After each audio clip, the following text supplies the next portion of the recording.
በይሁዳ ነገሥታት በዖዝያን፣ በኢዮአታም፣ በአካዝና በሕዝቅያስ ዘመን እንዲሁም በእስራኤል ንጉሥ በዮአስ ልጅ በኢዮርብዓም ዘመን ወደ ብኤሪ ልጅ ወደ ሆሴዕ የመጣው የእግዚአብሔር ቃል ይህ ነው።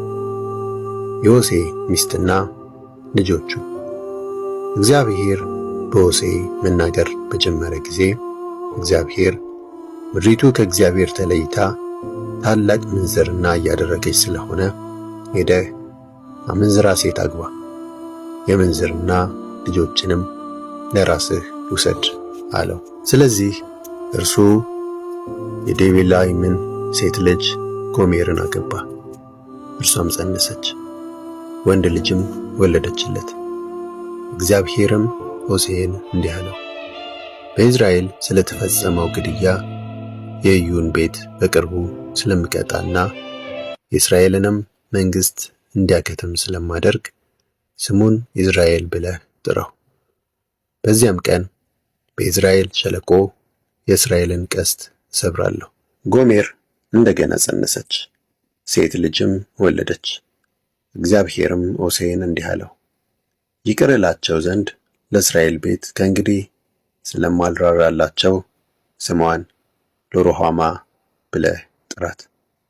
ነገር ግን ለይሁዳ ቤት እራራለሁ፣ በቀስት ወይም በሰይፍ ወይም በጦርነት ወይም በፈረሶችና በፈረሰኞች ሳይሆን በአምላካቸው በእግዚአብሔር አድናቸዋለሁ።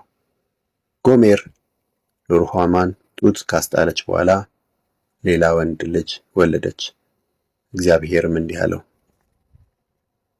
ሎዓሚ ብለህ ጥራው፣ ምክንያቱም እናንተ ሕዝቤ አይደላችሁም እኔም አምላካችሁ አይደለሁምና። ይሁን እንጂ እስራኤላውያን ሊሰፈርና ሊቆጠር እንደማይችል እንደ ባህር አሸዋ ይሆናሉ። ሕዝቤ አይደላችሁም በተባሉበት ቦታ የሕያው አምላክ ልጆች ተብለው ይጠራሉ። የይሁዳ ሕዝብና የእስራኤል ሕዝብ እንደገና አንድ ይሆናሉ፣ አንድ መሪም ይሾማሉ፣ አንድ ሆነውም በምድሪቱ ይገናሉ። የኢዝራኤል ቀን ታላቅ ይሆናልና።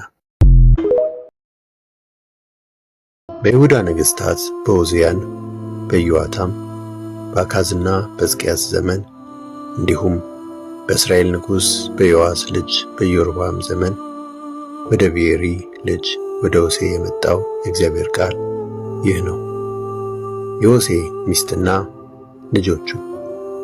እግዚአብሔር በሆሴዕ መናገር በጀመረ ጊዜ እግዚአብሔር ምድሪቱ ከእግዚአብሔር ተለይታ ታላቅ ምንዝርና እያደረገች ስለሆነ ሄደህ አመንዝራ ሴት አግባ፣ የምንዝርና ልጆችንም ለራስህ ውሰድ አለው። ስለዚህ እርሱ የዴቤላይምን ሴት ልጅ ጎሜርን አገባ።